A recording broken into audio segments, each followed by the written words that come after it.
કેમ કે આજે શ્રાવણ મહિનાનો પહેલો સોમવાર છે એટલે ટ્રાફિક બહુ બધી છે. તમે જો મંદિરના પણ દર્શન કરાવી દો હમણાં તમને. હેલો દોસ્તો, સ્વાગત છે તમારું આજના મારા એક નવા બ્લોગની અંદર. આજે છે દોસ્તો આપણે શ્રાવણ મહિનાનો પહેલો સોમવાર અને અમારા નજીકમાં આવેલું છે અહીંયા ગીર જંગલમાં ટપકેશ્વર મહાદેવનું મંદિર. ત્યાં જવાનું છે આજે અમારે મહાદેવના દર્શન કરવા માટે. તો આજનો વ્લોગ અમારા બેનના ઘરેથી ચાલુ કર્યો છે. જો બધા થઈ ગયા છે તૈયાર. અમારા હિતિક્ષાબેન પણ થઈ ગયા છે રેડી. ક્યાં જવું? ટાટા કહી દે ટાટા. ભૂમ માં કે તો અમારા આજનો પ્લાન છે અમારા બેનનો ને એનો. જો અમારા હિતિક્ષાબેન ને સંપલ પહેરવામાં એટલું બળ પડે ને. શું થયું? સંપલ નથી પહેરવાની, એમને એમ રહેવું છે. એટલે સંપલ પહેરતા તો એને બહુ બળ પડે. કા અહીંયા જતો અહીંયા નહીં, મોડમાં નથી ગાડી, સંપલ પહેરાવી દીધા ને એટલે.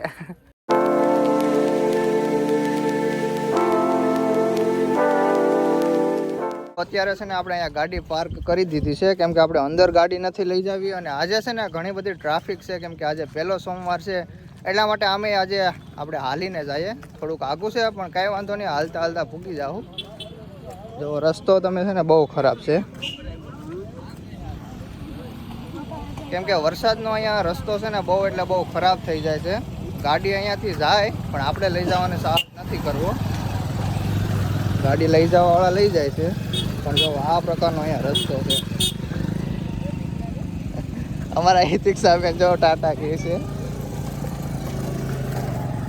એટલે ધીમા ધીમા સાટા પણ ચાલુ થઈ ગયા છે અને આપણે છે ને હાલતા થઈ ગયા છે. કોકે ક્યાં છત્રી ચડે એવી બોલો.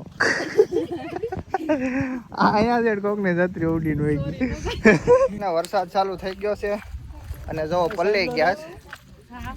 ધીમું ધીમું પાણી પણ ચાલુ થઈ ગયું છે. બધા પલ્લી ગયા. અમારા ટીંગુબેન એ પલ્લી ગયા ને આ બે જો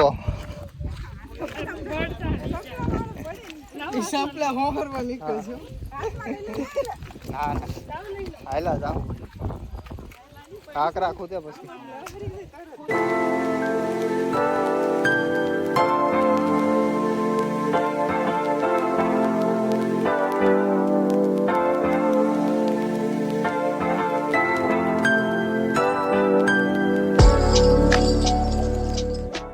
ફાઇનલી મિત્રો અત્યારે પહોંચી ગયા છીએ આપણે ટપકેશ્વર મહાદેવના મંદિરે અને તમે જોઈ શકો છો આ ભયંકર ગુફા અને એમની અંદર છે સાક્ષાત મહાદેવ બિરાજમાન.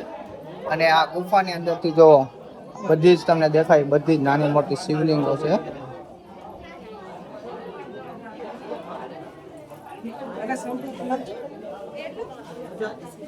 કેમ કે આજે શ્રાવણ મહિનાનો પહેલો સોમવાર છે એટલે ટ્રાફિક બહુ બધી છે. તમે જો મંદિરના પણ દર્શન કરાવી દો હમણાં તમને.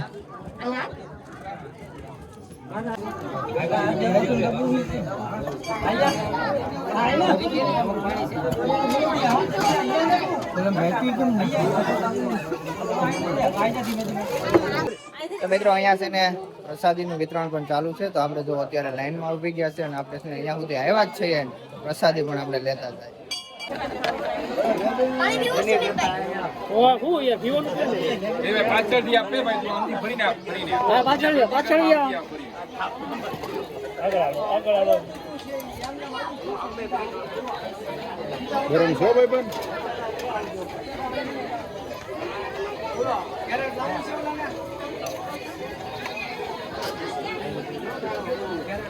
આ બે અમારે એટલું નિરાયતનું આલ્યો આવે ને કે હજી તો એ એટલું આવી ગયું તો થાકી ગયું. હજી આમાં એ બેને ગિરનાર ચડવો બોલો. તો આ ગિરનાર ચડીને ઉતરશે તો 5 દિવસ સુધી તો આરામ કરશે ઘરે બેઠી બેઠી. મિત્રો આ હતું અમારા ગીર જંગલમાં આવેલું ટપકેશ્વર મહાદેવનું મંદિર. મહાદેવના આપણે દર્શન કરી લીધા. આજે તો પહેલો સોમવાર એટલા માટે આપણે આવ્યા હતા દર્શન કરવા. તો હાલો મિત્રો હવે આજના વ્લોગને આપણે અહીંયા સમાપ્ત કરીએ છીએ. જો તમને મારો વ્લોગ ગમ્યો હોય તો મારા વ્લોગને લાઈક કરી દેજો, મારી ચેનલને સબસ્ક્રાઈબ કરી દેજો. મળીએ છીએ ફટાફટ એક નવા વ્લોગમાં. ટાટા કહેજો. ટાટા.